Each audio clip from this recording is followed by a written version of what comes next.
Hello friends, चलो आज આપણે બનાવી રાજસ્થાની દાલ બાટી। એના માટે આપણે એક લોયાની અંદર 500 ગ્રામ જેટલો ઘઉંનો લોટ લીધો છે। તેની અંદર 1 ટેબલસ્પૂન જેટલું મીઠું નાખીશું અને 1 ટેબલસ્પૂન જેટલું જીરું લઈશું। જીરુંને આપણે 1 ટેબલસ્પૂન જેટલું જીરું લઈશું અને જીરુંને આપણે હાથેથી મસળીને તેની અંદર લોટની અંદર નાખીશું। મસળવાના લીધે જીરું આખું ઓમાં પણ નહીં આવશે અને એનો સ્વાદ પણ સારો આવશે।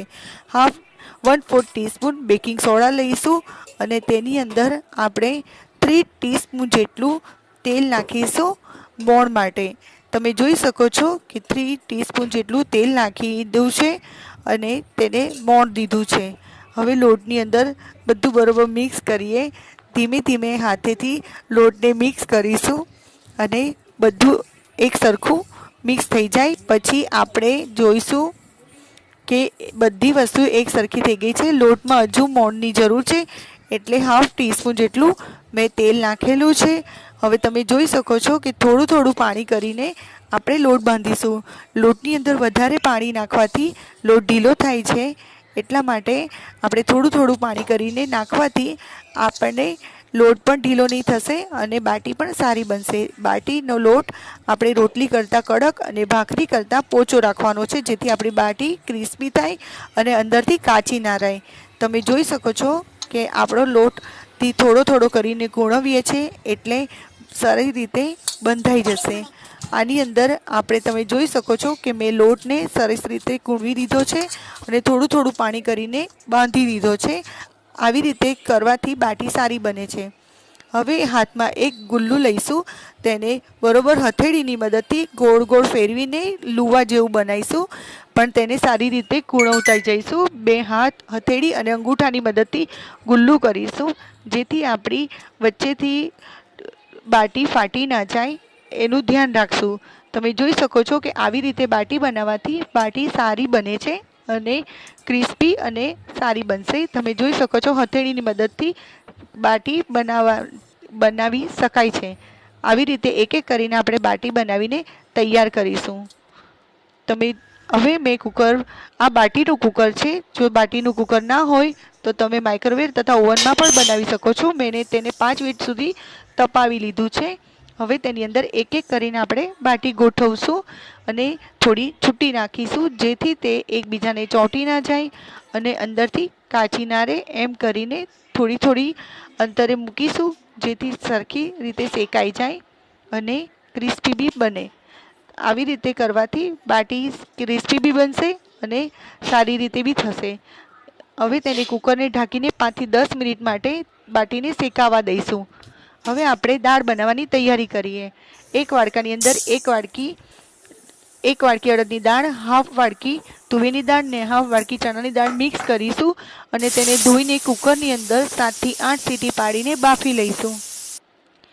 હવે 5 થી 10 મિનિટ પછી તમે જોઈ શકો છો કે આપણી બાટી શેકાઈને તૈયાર છે।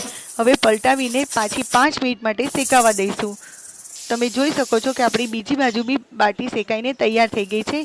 હવે બાટીને આપણે એક એક કરીને બહાર કાઢી લઈશું અને તેને ઘીની અંદર ડીપ કરીશું। તમે જોઈ શકો છો કે આપણી બાટી ક્રિસ્પી બી થઈ છે અને ઉપર તિરાડ પડી છે। તિરાડ પડવાનું કારણ કે આપણી બાટી સરસ ફૂલીને બની ગઈ છે, અંદરથી બિલકુલ કાચી પણ નથી। એ આપણું બાટી સારી બનીનું કારણ છે। હવે તેને ઘીની અંદર ડીપ કરીને બાટીને સાઈડ કરી લઈશું। હવે દાળ બનાવીએ। દાળ બનાવવા માટે કુકરની અંદર તમે જોઈ શકો છો કે દાળ બફાઈને તૈયાર છે। હવે ઝેણીથી ઝેરી લઈશું, જેથી દાળ આખી મોંમાં ના આવે એટલા માટે, અને દાળ એક રસ બને। હવે એક લોયાની અંદર 1 ટેબલસ્પૂન તેલ અને 1 ટેબલસ્પૂન ઘી નાખીશું અને તેને થોડુંક ગરમ થવા દઈશું અને તેની અંદર આપણે હાફ ટીસ્પૂન જેટલું જીરું નાખીશું અને તેને થોડીવાર તેલની અંદર થવા દઈશું અને 5 થી 6 કડી પત્તા નાખી જીરું તતડી જાય એટલે હાફ ટીસ્પૂન જેટલું લસણ વાટેલું છે તેને નાખીને થોડીવાર તેલની અંદર થવા દઈશું। તમે જોઈ શકો છો કે આપણું તેલની અંદર લસણ નાખીને આવી રીતે હલાવવાનું, જેથી બળી ના જાય અને ચોંટી ના જાય અને લસણની થોડી કચાશ હોય તે નીકળી જાય, જેથી કડવાશ ના લાગે। અને તમે એની અંદર હવે દાળ બાફેલી છે તે નાખી દઈશું તમે જોઈ શકો છો કે આપણે બાફેલી દાળ છે તે સરસ એકરસ થઈ ગઈ છે. તેને બરોબર હલાવી લઈશું જેથી નીચે બેસી ના જાય. હવે તેની અંદર આપણે મસાલો કરીશું.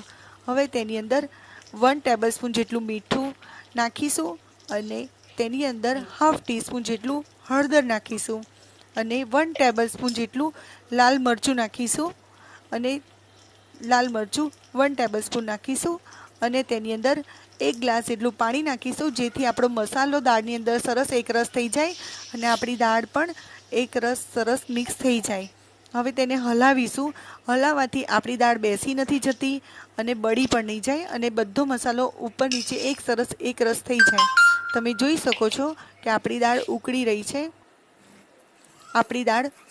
છે. તમે જોઈ શકો છો કે તેનો કલર પણ બદલાઈ ગયો છે. મસાલો બધો એક સરખો મિક્સ થઈ ગયો છે. 5 થી 10 મિનિટ પછી તમે દાળને સરસ એક રસ આવી રીતે ઉકળતા જોઈ શકશો અને એનો સ્વાદ પણ સારો લાગશે. આવી રીતે ઉકાળવાથી દાળ બાટી સારી બને. હવે તેને સર્વિંગ માટે જોઈએ. એક થાળીની અંદર બાટી દાળ અને ઘી નાખી સર્વ કરીશું. જો તમને મારી રેસીપી ગમી હોય તો લાઈક કરી, શેર કરી, સબસ્ક્રાઈબ કરો.